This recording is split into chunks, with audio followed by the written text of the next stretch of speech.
Area residents met last night to learn effective ways to block a quarry from coming to their neighborhoods. Dry weather and sunshine, but cold temperatures returning to East Alabama for the weekend. We'll have the complete weekend forecast details coming up. Coming up in sports, some East Alabama teams hit the hardwood tonight for non-area play, while others get the Calhoun County basketball tournament started tomorrow. Also, the AHSA State Duels first round bracket continues tonight for 3 East Alabama teams and could continue into the weekend. EAN Local News starts now.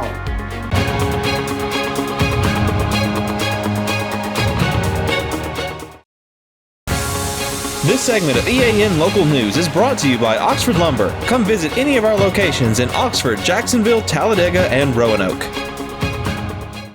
Hello, we're glad you could join us. I'm Katie Edwards. And I'm Mike Stedham. Opponents of a proposed limestone quarry on the boundary of Calhoun and Cleburne counties packed a meeting room at the Oxford Civic Center Thursday night to hear from a group that protects Alabama's rivers. Members of the Coosa Riverkeeper team, which has worked to block pollution permits throughout the state, were invited to address a pending request from Pillar Materials LLC. One of the organizers of the meeting was Anniston attorney Jake Matthews, who lives near the quarry site.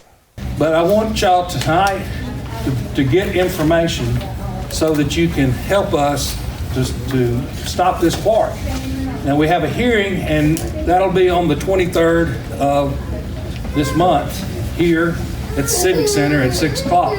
Many of those who met Thursday said they were unaware that Pillar had been working with the Alabama Department of Environmental Management for more than 2 years to receive permits for the quarry. They found out about the plans last fall, just a few days before the public comment period was to end. ADEM granted the public hearing to be held later this month, and Justin Overton of Coosa Riverkeeper says opponents need to be prepared to make their objections effectively. The purpose of the hearing with the Alabama Department of Environmental Management is to be specific to these permits. So I just want to set some expectations that I know it might be easy to get riled up about what this might mean for you and your bottom line and your family and maybe the investment in your property, but we're going to try to keep this really targeted to ensure that we're focusing on the permits. Overton says her father grew up in Glen Addy, and she is very familiar with Choccolocca Creek and the area that could be impacted by the quarry. She says that despite the emotions felt by local residents, they will need to keep their comments focused on the technical side of the permit request. So what we're going to try to talk about today are some of the issues that our team has seen within the permit, but we also work with attorneys across the state and across the nation, as well as we've hired an expert that's a hydrogeologist that went through this permit and ripped it up. So we're able to kind of fuse some of our knowledge of the area as well as our knowledge of ADEM's inadequacies in enforcing permits alongside some PhDs that have been doing hydrogeology work for a long time in hopes that we can keep these comments to ADEM. It's not just we don't want this quarry. It's that the monitoring requirements that ADEM is going to allow in this quarry are ineffective. That's the type of language that we're hoping that we can help you craft tonight. When we return, Anniston gears up for its annual Martin Luther King Day celebration. For over 60 years, Oxford Lumber has been servicing our area, and our customer service has always been our main focus. Our customer service is what sets us apart from anyone else. From the moment you enter, our highly trained staff will treat you like family. To enthusiastically provide total customer satisfaction within a positive and self-fulfilling employee relations environment. Visit us at any of our 4 locations or at oxfordlumber.com.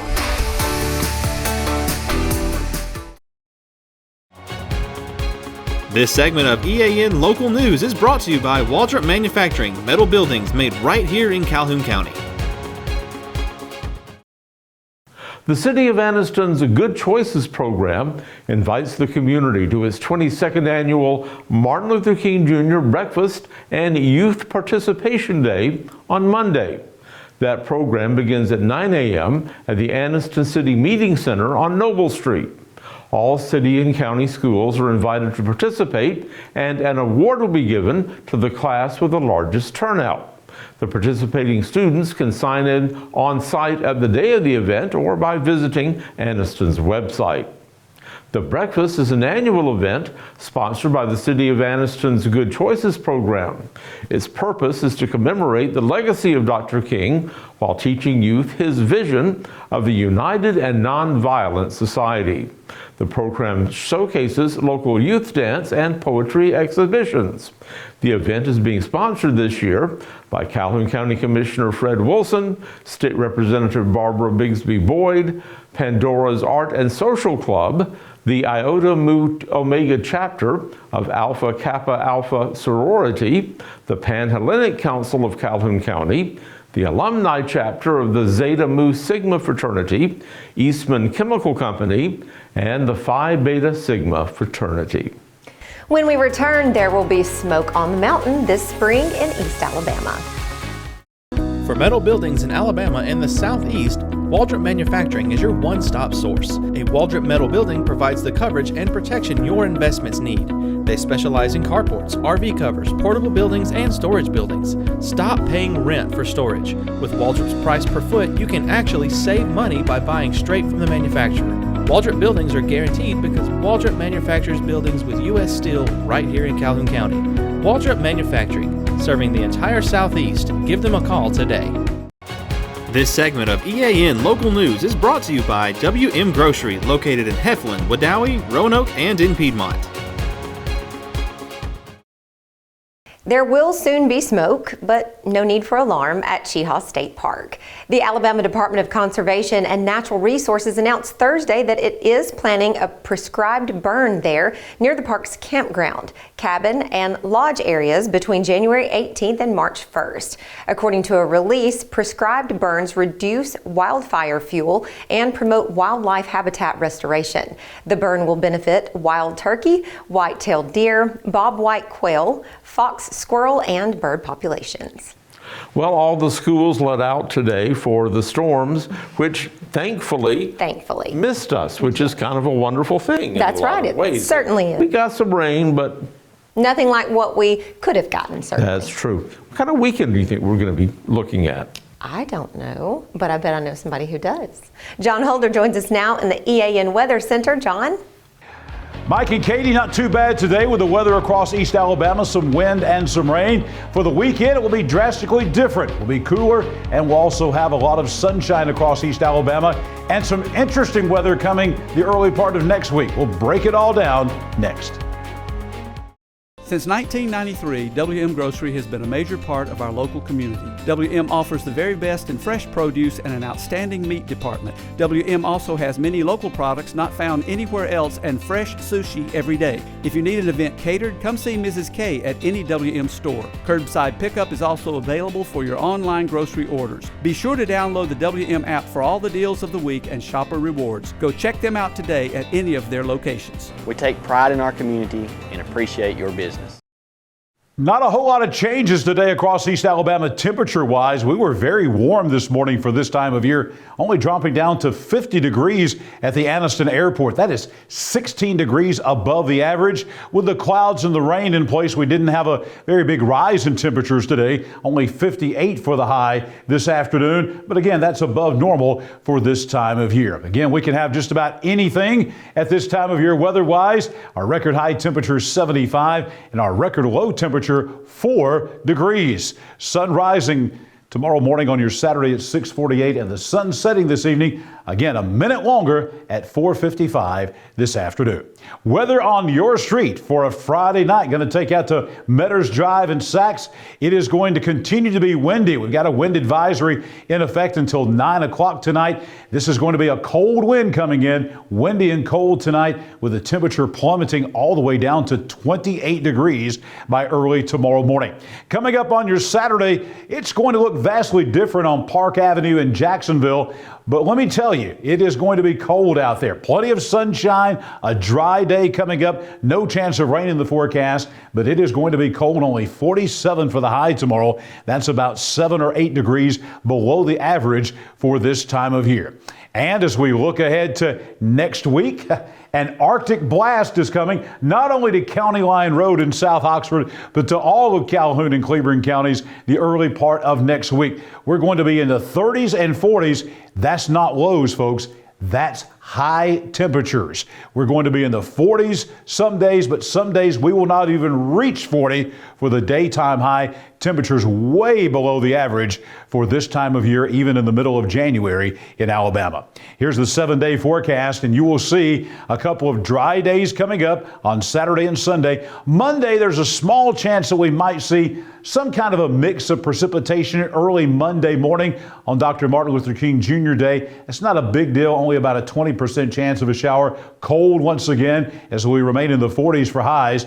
The interesting part of the forecast is Monday night into Tuesday morning. Right now, looking at about a 40 to 50% chance that we might see a little bit of sleet, freezing rain, maybe even some snow showers. Way too early. Again, we're about 4 or 5 days away from this to really pinpoint what's going to happen, but just keep in mind that the idea is on the table there. About a 40% chance overnight, about a 20% chance early on Tuesday morning. The big story guaranteed is going to be the temperatures. Look at this high on Tuesday, not even making it to freezing. And then the cold night will be Tuesday night and Wednesday morning. We are looking at 13 degrees. Some folks might even be in single digits. That's a possibility coming up on Wednesday morning. A slow warming trend after that, but again, temperatures are going to be way below the average. 47 for the high on Thursday and Friday, and we're going to still be in the low 20s all the way through the end of the week next week. So temperatures way below normal. Certainly a true Arctic blast coming to East Alabama next week. Now, let's take a look. I'm almost scared to show you this graphic. This is from the National Weather Service office in Birmingham. This is Monday morning through Tuesday morning, and it shows here this area of light blue is where we could have some wintry precipitation. As you see here, light snow accumulation possible, some light icing also possible, and then there is the potential for some slippery roads. It's certainly going to be cold enough, as always, the story here in Alabama. Not so much the temperature, but are we going to have enough precipitation? We'll just wait and see. We'll have a complete updated forecast for you coming up here on Monday as we get closer to the event. But just keep in mind that especially Monday night and Tuesday morning, we could see some wintry precipitation, possibly, not guaranteed, possibly here across East Alabama. I'll be with you throughout the weekend. I'll be with you Saturday, Sunday, and Monday mornings with your breakfast forecast. And join me right back here again Monday evening for the complete in-depth look at the forecast for all of East Alabama on EAN Local News. Right now it's sports time. Here's Namath Pitts. Thanks, John. Basketball continues tonight in East Alabama as we get ready for the Calhoun County basketball tournament that starts tomorrow. So we're going to go ahead and preview all of the games for tonight and then take a look at the games that will take place tomorrow in the Calhoun County basketball tournament. Let's start tonight at Oxford. The Oxford Yellow Jackets will host Gadsden City tonight.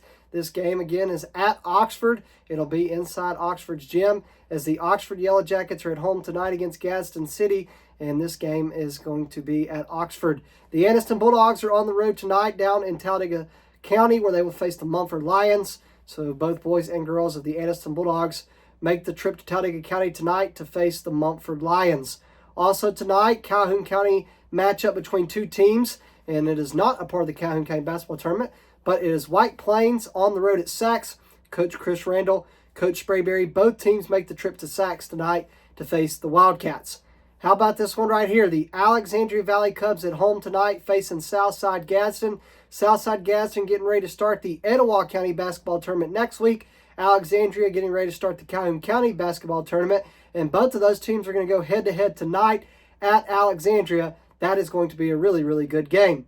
The next game's at Jacksonville as the Golden Eagles play host to Cleburne County. The Tigers have played a lot of Calhoun County teams this year, and that trend continues as Cleburne County faces Jacksonville tonight at Jacksonville.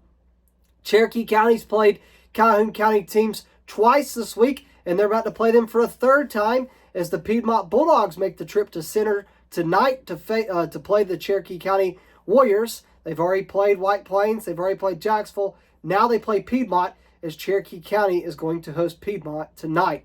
The Pleasant Valley Raiders make the trip to Ranburne right next to the Georgia State line. This is an area game as the Pleasant Valley Raiders go on the road to Ranburne, and this could determine who's going to host the area tournament. Right now, Pleasant Valley is in position boy-wise, so Coach Hood's team will prepare for the Calhoun County basketball tournament by going on the road to face the Ranburne Bulldogs. Now let's take a look at the action for tomorrow, starting with the Calhoun County Basketball Tournament, Faith Christian and Jacksonville Christian Thunder. The number 11 seed in the boys' side, Faith Christian, will face off against the number 14 seed, Jacksonville Christian Thunder. Coach Corey Hughes versus Tommy Miller at 6:30 p.m. at Pete Matthews Coliseum. That's the first boys' game. The next one is at 8 p.m. is Todd Lumpkin and the Welborn Panthers will go head-to-head against Kyle Wilson and the Ohatchee Indians. This again is boys' action for the Calhoun County Basketball Tournament. Again, this is at Pete Matthews Coliseum as number 12 Ohatchee will face number 13 Welborn at 8 p.m. Then the girls' action for the Calhoun County Tournament. It's the only girls' game of the day. Is the Sacs Wildcats, the number 6 seed, going head-to-head against the number 11 seed, Weaver, the 6 seed, going head-to-head against the Sacs and Weaver going head-to-head, as you see right here. I apologize, the seedings got messed up on my part. But Sacs and Weaver are going to go head-to-head in the Calhoun County Basketball Tournament. And that's the Calhoun County Basketball Tournament action for the weekend. That's the basketball action for the weekend. Now when it comes to wrestling, the wrestling action continues tonight for the AHSA State Duels bracket. Let's go ahead and take a look at the teams that are competing. Let's start with the Ranburne Bulldogs. The Ranburne Bulldogs made the first round of the AHSA State bracket, and they will be wrestling Oak Grove. Ranburne will be wrestling Oak Grove, who's a tough team. Coach Meter's team starts their AHSA State Duels bracket against Oak Grove. Next up is the Cleveland County Tigers, who will also be wrestling at Oak Grove, but they'll be wrestling against Montevallo. So all four of those teams are in the same place. Winner will face winner, and then someone will make the semis tonight. But Coach Jake Mayfield and the Cleveland County Tigers are wrestling tonight against Montevallo. Coach Andy Fulmer's team's at home tonight at Weaver as they play host to the Donahoe, as they play host to the Dora Bulldogs. So Dora, the Bulldogs, make the trip to Weaver tonight to face Coach Fulmer. So tonight is the Weaver Bearcats against the Dora Bulldogs. And the winner of that tomorrow will face, well, here's the result from last night, as Corner defeated Piedmont. Coach Austin Bragg's team fell short as they lost to Corner, as Corner moved on to the second round. So the winner of Weaver and Dora will wrestle the winner of Corner tomorrow on Saturday. And that's all the action for this weekend, and that's all the action for EAN Local Sports. Let's go back over to Mike and Katie. Thanks for that update, Namath, and thank you for watching us today. You can find us here online every weekday on Facebook, YouTube, or Instagram, and on our website, eastalabamanow.com. Just go to our video feed and you can watch us whenever it's convenient for you. Have a great weekend. We'll see you back here Monday for your news on your schedule.